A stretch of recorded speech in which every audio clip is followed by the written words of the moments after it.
This actually relates to one of my favorite things in your conversation with Jordan, where you're just where you're just shooting the shit about like playing live music, and he goes to Kierkegaard.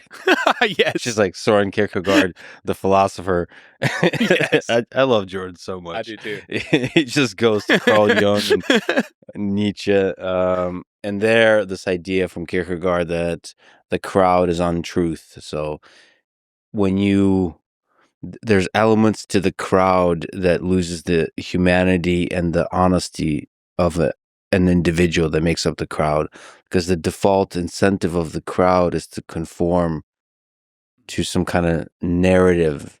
It's like a distributed system that arrives at a narrative, and the narrative holds control over that crowd, as opposed to the individual humans who are thinking for themselves and being honest with their own thoughts and realities and so on. And so that he was saying that as a reason from a communication perspective to speak to individuals in the crowd, not to the crowd.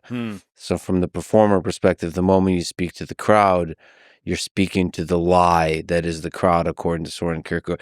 It's pretty hardcore. Kierkegaard is pretty hardcore. Jordan is pretty hardcore. But that is true. I mean, specifically in my case, I mean, really, it applies more than it probably does in a lot of cases with crowds and music. You know, talking about Richmond, I wasn't necessarily even excited that Richmond did as well as it did. It was like, in a way, it was almost like alarming that it did so well, you know? And so those crowds that show up, like, maybe they do like my music, but I also think they're there for something.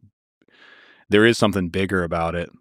I mean, I wish I would have done a better job of having people there at shows to capture some of those crowds I had in 24, man. You mean the size, the intensity? The intensity.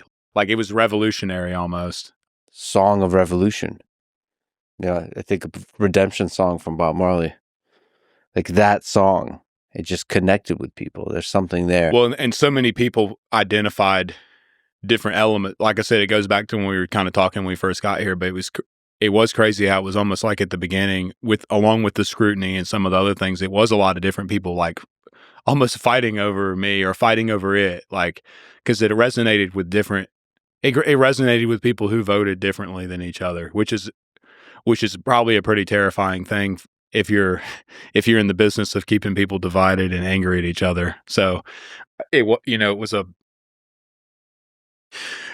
one of the only times that I can think where there was that much of a sense of unity among people who otherwise wouldn't. I think about 9/11 when I was a kid. I was in 4th grade, but God, man, people just put everything aside there for a little while, and it was kind of like there's bigger problems that just aren't in our face, and if they're in your face for a second or two, you realize like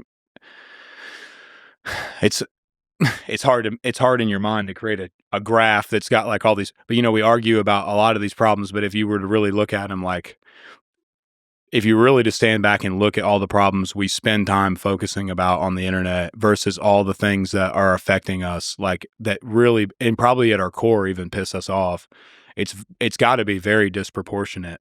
And like the reason it got the reaction it did is because we all, like, no matter what it is that we're upset about or what we think needs to be different in the world or our opinions of things or how we're raised or what our parents taught us, it's like I think we all feel a little bit out of control in this new society. We all feel like we probably all feel like we're falling into this kind of like corporate power structure where we all are just robots. We're not allowed to be ourselves and be human almost, And there was enough people feeling that.